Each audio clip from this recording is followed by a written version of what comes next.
ഇന്ദ്രിയ നിഗ്രഹം എന്നൊക്കെ കേൾക്കുമ്പോൾ ആളുകൾ കരുതുന്നത് എന്താണെന്ന് വെച്ചാൽ, അതൊക്കെ സന്യാസിമാരൊക്കെ ചെയ്യേണ്ട കാര്യങ്ങളല്ലേ, നമ്മളെന്തിനാണത് ചെയ്യുന്നതെന്ന് ചോദിക്കും. നമ്മളെല്ലാവരും സ്വന്തം ഇന്ദ്രിയങ്ങളെ നിയന്ത്രിച്ചിട്ടില്ലെങ്കിൽ, ഇന്ദ്രിയ നിഗ്രഹം എന്ന് പറഞ്ഞാൽ കേവലം ബ്രഹ്മചര്യം എന്ന അർത്ഥത്തിൽ മാത്രമല്ല, അതായത് ഫോഴ്സ്ഫുള്ളി നമ്മൾ സെക്ഷുവൽ ആക്ടിവിറ്റീസിൽ നിന്ന് മാറി നിൽക്കുക എന്നൊരർത്ഥത്തിലല്ല ഇന്ദ്രിയ നിഗ്രഹം എന്ന വാക്ക് ഉപയോഗിച്ചത്.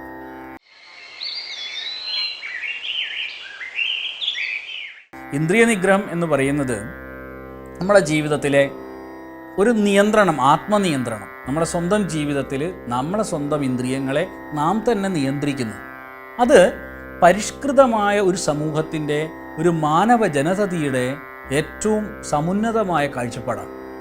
ബിക്കോസ് നമ്മളോട് ആളുകൾ പറയും യു ബിഹേവ് യുവർ സെൽഫ്, അല്ലെങ്കിൽ നമ്മൾ പറയുന്നൊരു കാര്യം, ആളുകളുടെ ക്യാരക്ടറിസവും മാനറിസവും നമ്മൾ ശരിക്കും മനസ്സിലാക്കണം.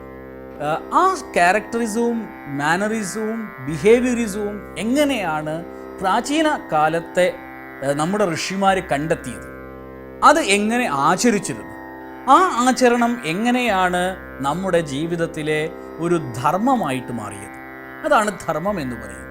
ഇപ്പോൾ ധർമ്മം എന്ന വാക്കിന് ഈ ബുദ്ധമതത്തിൽ പോലും ഈ ഒരു കാഴ്ചപ്പാട് സ്വീകരിച്ചിട്ടുണ്ട് എന്ന് സുപ്തനിപാതത്തെ പോലുള്ള ബൗദ്ധ ഗ്രന്ഥങ്ങൾ പഠിച്ചു കഴിഞ്ഞാൽ, ധമ്മപദം പോലുള്ള ബൗദ്ധ ഗ്രന്ഥങ്ങൾ പഠിച്ചു കഴിഞ്ഞാൽ നമുക്ക് മനസ്സിലാക്കാൻ സാധിക്കും.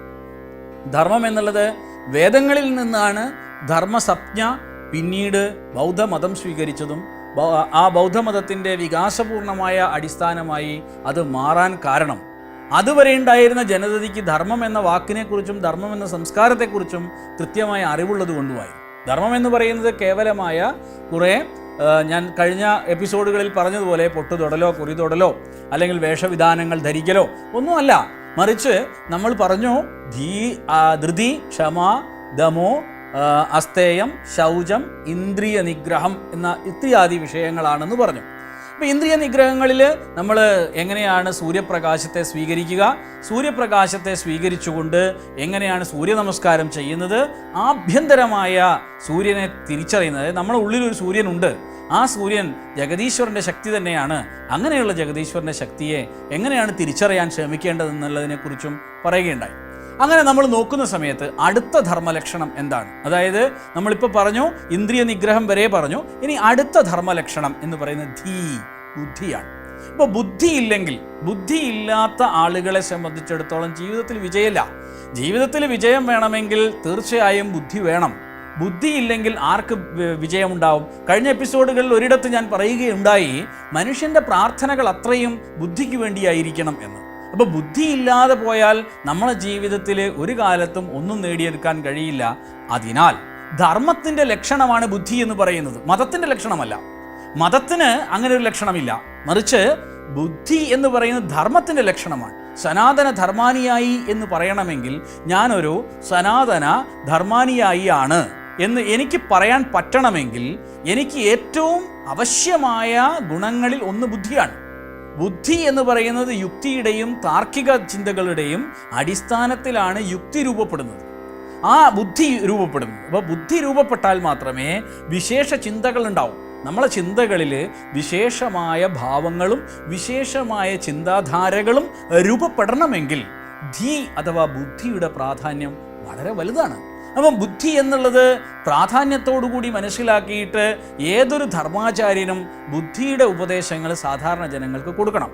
അതുകൊണ്ട് ഭാരതത്തിലെ പ്രമുഖമായ ഒരു ഋഷി, വിശ്വാമിത്രൻ എന്ന് പറയുന്ന ഋഷി, ജനങ്ങളോട് പറഞ്ഞിരിക്കുന്ന ഏറ്റവും വലിയ സന്ദേശം എന്ന് പറയുന്നത് ഓം ഭൂർഭുവസ്വ തത്സവിതുർവരേണ്യം ഭർഗോദേവസ്യ ധീമഹി ധിയോ യോ നഃ പ്രചോദയാത് എന്നാണ്. ഹേ സച്ചിദാനന്ദേശ്വര, സത്ത് ചിത്ത് ആനന്ദമേ, ഭൂർ ഭുവ സ്വ, സത് ചിത്ത് ആനന്ദം.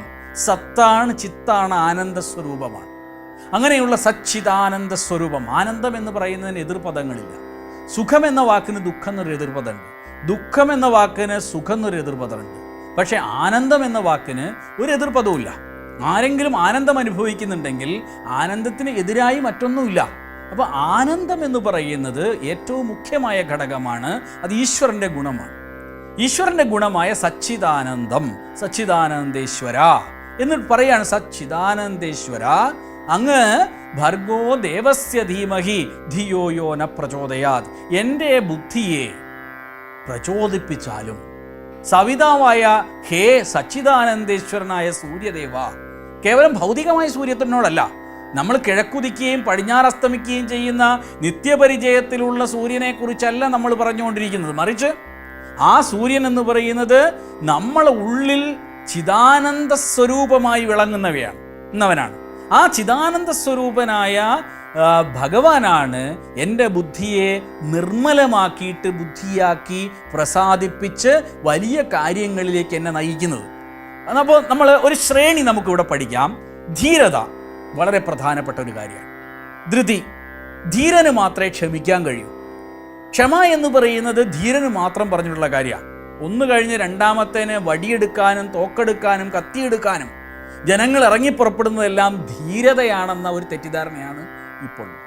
അവനൊരു ആണല്ലേ, അവൻ പോയി 2 കൊടുത്താലല്ലേ നമുക്കൊരു ഉഷാറുള്ളൂ എന്ന മട്ടിലാണ് നമ്മൾ ആളുകളുടെ ഒരു പ്രതികരണം. വാസ്തവത്തിൽ പണ്ടുള്ള ആചാര്യന്മാർ ഇങ്ങനെയല്ല കാര്യങ്ങളെ കണ്ടത്.